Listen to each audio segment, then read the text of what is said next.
We are continuing to remove some of the paywalls and update some of the content for this the second year of Phroneo. Please enjoy this post originally published here a year ago and share it with your friends and relations. Nativity Fast in the Typikon. The Nativity Fast begins on November 15th. For the churches on the Julian calendar, Jerusalem, Russia, Serbia, Georgia, Poland, Sinai, Ukraine, and Japan, November 15th coincides with November 28th on the Gregorian calendar. The fasting period before the Feast of the Nativity of the Lord is a rather ancient practice.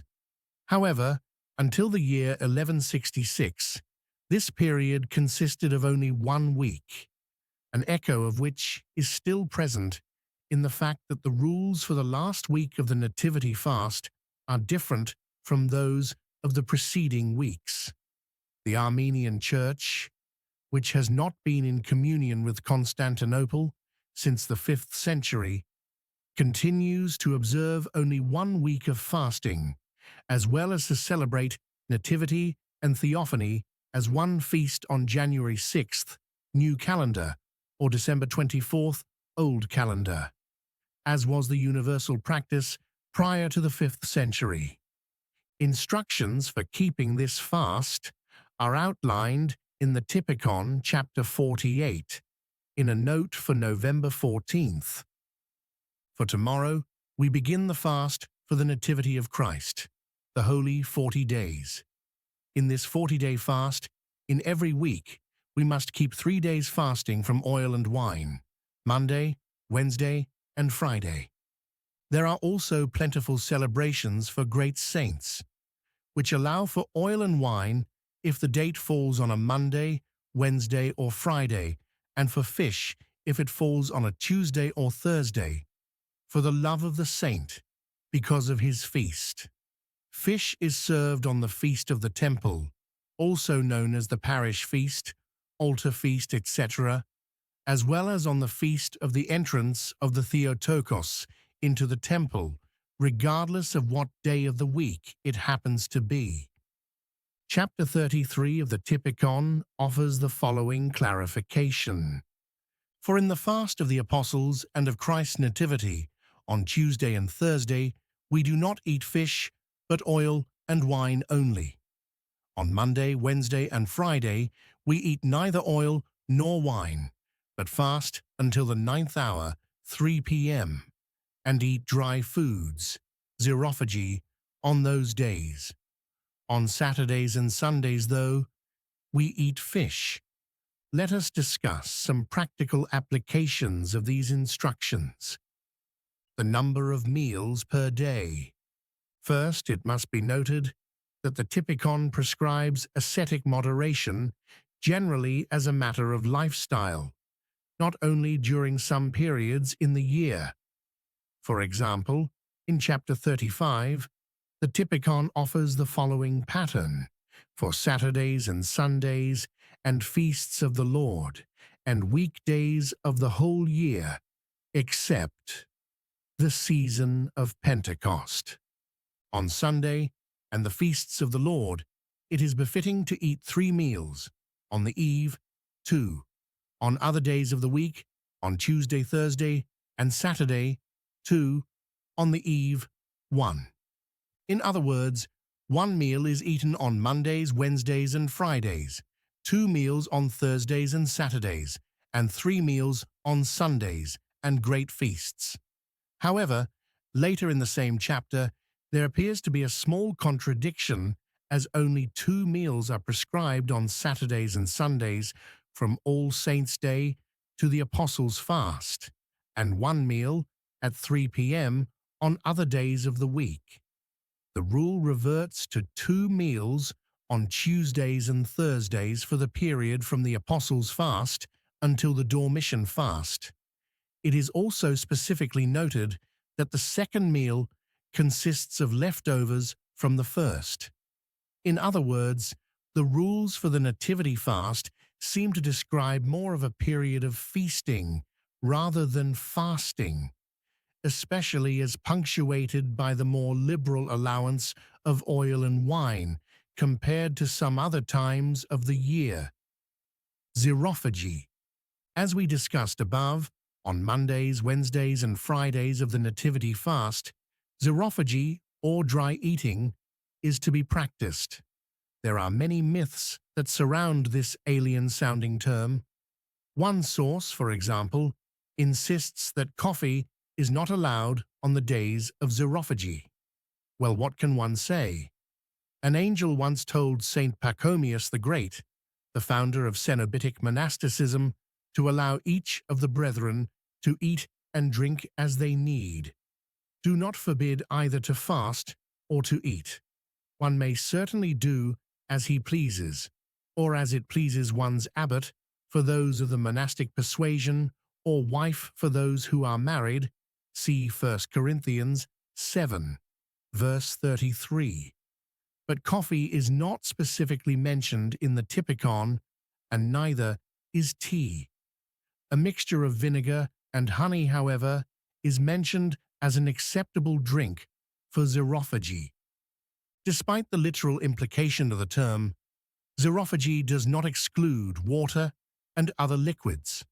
More appropriately, the Greek xeros appears to refer to the lack of oil.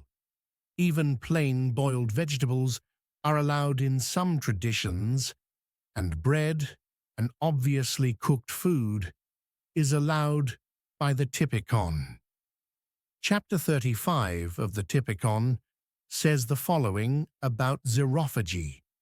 On Monday, Wednesday, and Friday, it is befitting to eat dry foods, bread and water, and the like. The text does not explain which foods are the likes of bread and water, but in chapter 36 we find the following elaboration. At xerophagy, raisins and olives and wine berries, figs, they said, each for every day. Of the olives, 1 full drinking cup, and the same of the raisins, 6 nuts, 8 medium figs, small and large ones are different. Elsewhere, raw, pickled and salted vegetables and herbs are also mentioned. It is difficult, albeit not impossible, to imagine that a stomach which is used to fasting could handle one daily meal consisting of bread, fruits, nuts, and pickles combined, washed down with a honey vinegar drink, without at least some discomfort. It is more likely that the variety of foods consumed was very much seasonal. On the other hand, many a church father did in fact develop intestinal problems while fasting and suffered for much of their lives. For example, famously, St. John Chrysostom. Wine. No discussion of fasting can avoid the issue of wine, a topic of much interest to many, including to the editors of the Typikon, who devoted a rather large passage to its consumption. We will offer a translation of some portions of the text, but it is necessary to mention that the restriction of wine on certain days has nothing at all to do with whether it is vegan or not. Just as is the case with olive oil, wine is perfectly vegan, and as we discussed above, raisins and olives are consumed even on the days of xerophagy.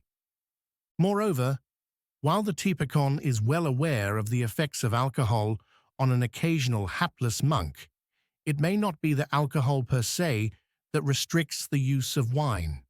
Various low-alcohol drinks, such as small beers and kvasses, including mead, are a historically traditional staple in the diet of both the laity and the monastics, including during fasting periods, even in the first week of Great Lent.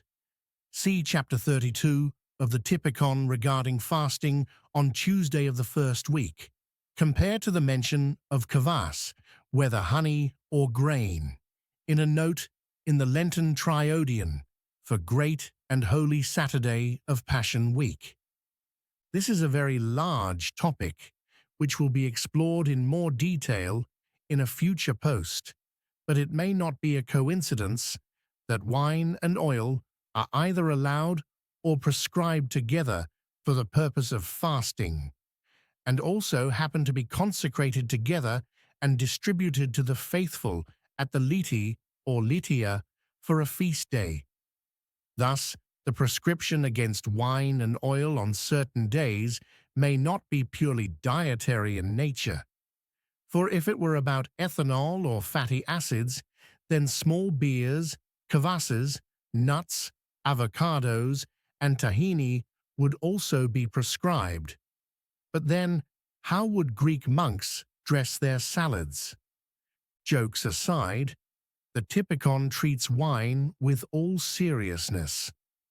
Chapter 35 states the following: wine, if it happens according to the rule, is not fitting to be given on any day except Sunday or the feasts of the Lord, or for some other needed comfort. For these, throughout the year, it is necessary to draw 1 cup, or 2, or 3 at most, and not more than this. We say that 2 or 3 cups. This is not according to the rule, but due to a need. Even on those days, as we always say, and as the great Simeon the miracle worker says, it is laudable for a monk not to drink wine. And if he drinks for the sake of the weakness of his body, may he drink a little. Likewise also, the great Phroneo our Father says, for it is not fitting at all for monks to drink wine. Because of this, on a simple day, except Sunday, on account of some need due to illness, according to the word of Saint Simeon, it is fitting to drink a little for the cure. And even if there is wine, it should not be given every day, as the divine rules command. It appears that the Typikon expresses a great deal of concern about the consumption of wine, much more so than about fish or eggs or cheese. And while many monastic rules may not apply to non-monastics, the rules of Saint Simeon and Phroneo concerning wine seem quite fitting for all Christians, only for special occasions, a cup, maybe 2, 3 at most. Besides this, perhaps, a little wine for thy stomach's sake, and thine often infirmities. 1 Timothy 5, verse 23, and even that, not every day. Thankfully, municipal water supply is much safer now than it was in the times of the Apostle Paul. Application. If the pious reader made it this far in our explorations, it speaks to his laudable perseverance in the face of the tedium of the different fasting rules, which may seem of interest mostly to professionals, or at least avid hobbyists. In a previous post, we discussed whether Christianity is a rocket science, and it is topics such as fasting and the Typikon that often make it seem like it is. Despite what the Typikon claims concerning its own applicability to all Christians and not only to monastics, few lay faithful and married clergy ever bother to concern themselves with all of its precepts. People living in the world should occupy their time with tasks other than counting out the correct number of medium wine berries. And yet, as much as we may experiment with various forms of personal fasting, whether moderated by our physical health, or occupation, or geographical location, or some other such consideration, the rules of the Typikon remain an oros, a boundary which allows freedom within a defined area and offers protection from wandering off too far. Another meaning of the word oros is mountain.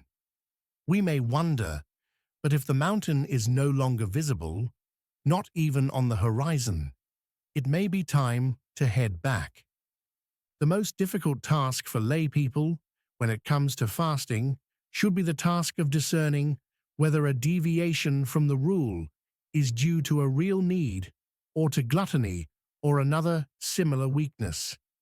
Our mind is built for rationalizing and will easily convince us that we actually need vegan cookies, for energy perhaps, or the fourth cup of wine for the stomach, or maybe for stress. And perhaps some do, only they can know. But they will do well to resolve to find out if they actually do, lest they become self-deceived. One good way to gain self-knowledge is to actually try fasting by the Typikon, albeit in a simplified or modified way, but as close to the rule as is practical. Perhaps it is possible to fast until 3 p.m., as the Typikon prescribes, but perhaps, for some, only until 2 p.m., or noon, or some other hour. Perhaps God will send 6 nuts and 8 medium figs for the table and a honey vinegar drink, or perhaps something different.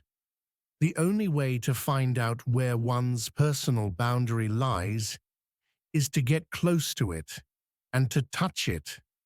Above all, fasting should be meaningful. If obsessing over food labels and making clean the outside of the cup and of the platter, Matthew 23, verse 25, brings those so inclined closer to God, then they will do well to continue their practice. But for others, there is a way of fasting that follows in the footsteps of those whose path is elevated by the Church as a canon, a rule to follow, and walking it, at least for a short distance, at least once, may be a journey well worth undertaking. Share Phroneo. Last but not least, if you like our journey, please bring others along by sharing Phroneo with them. And if you would like to go not just a short distance, but all the way, please consider becoming a paying subscriber. It is only $5 per month. If you walk with us, you will save more than that just by fasting.